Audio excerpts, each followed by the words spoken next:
गुजरात का द्वारका शहर वह स्थान है जहां 5000 साल पहले भगवान कृष्ण ने द्वारका नगरी बसाई थी। जिस स्थान पर उनका निजी महल और हरिगृह था, वहां आज द्वारकाधीश मंदिर है। इसलिए कृष्ण भक्तों की दृष्टि में यह एक महान तीर्थ है। वैसे भी द्वारका नगरी आदि शंकराचार्य द्वारा स्थापित देश के चारों धाम में से एक है। यही नहीं, द्वारका नगरी पवित्र सप्तपुरियों में से भी एक है। मंदिर का वर्तमान स्वरूप 16 सदी में प्राप्त हुआ। द्वारका नगरी के प्रसिद्ध होने के कई कारण हैं। द्वारका सप्तपुरियों और चार धाम के पवित्र तीर्थ स्थलों में से एक है। यहां पर भगवान श्री कृष्ण और रुक्मणी से संबंधित प्राचीन द्वारकाधीश मंदिर अवस्थित है। साथ ही आपको बताते चलें कि यहां 12 ज्योतिर्लिंगों में से एक नागेश्वर ज्योतिर्लिंग भी स्थापित है। पौराणिक कथा के अनुसार जरासंध द्वारा प्रजा पर होने वाले अत्याचारों को रोकने के लिए भगवान श्री कृष्ण मथुरा को छोड़कर चले गए थे। श्री कृष्ण ने समुद्र किनारे अपनी एक दिव्य नगरी बसाई। इस नगरी का नाम द्वारका रखा। माना जाता है कि महाभारत के 36 वर्ष बाद द्वारका नगरी समुद्र में डूब गई थी। महाभारत में पांडवों की विजय हुई और सभी कौरवों का नाश हो गया था। इसके बाद जब युधिष्ठिर का हस्तिनापुर में राज तिलक हो रहा था, उस समय श्री कृष्ण भी वहां मौजूद थे।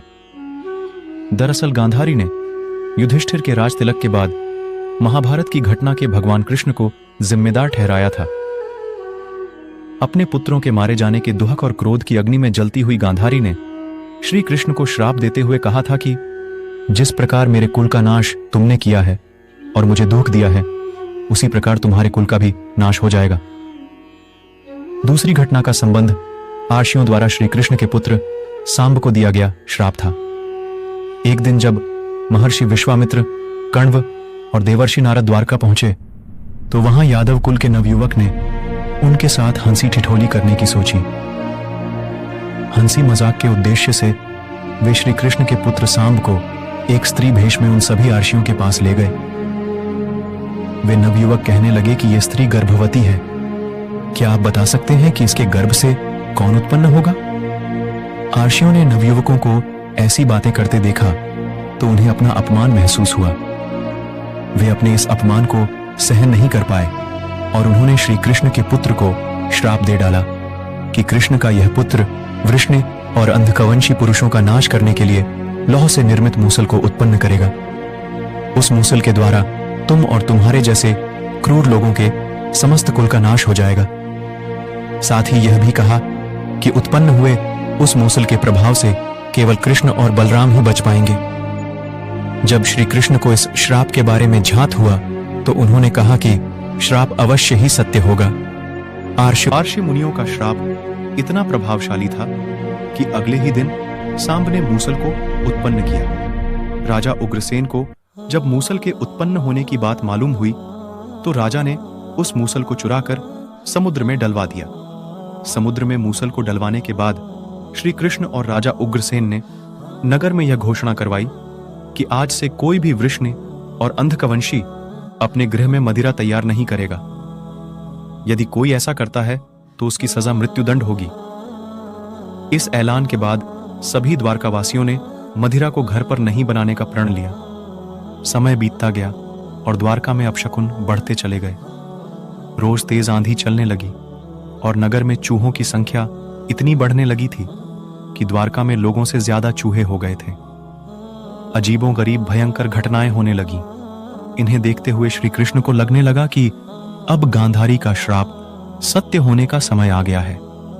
श्री कृष्ण ने पक्ष की अमावस्या पर गौर किया तो यह ठीक वैसा ही योग है जैसा महाभारत के युद्ध के समय बना था। गांधारी के श्राप को सत्य में परिवर्तित करने के लिए श्री कृष्ण ने यदुवंशियों को तीर्थ करने का आदेश दिया। इसके पश्चात आज्ञा का पालन करते हुए राजवंशी समुद्र के तट पर तीर्थ से आकर निवास करने।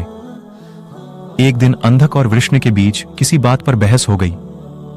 उपहास और अनादर इतना अधिक बढ़ गया कि दोनों ने एक दूसरे पर हमले करना और वध करना शुरू कर दिया।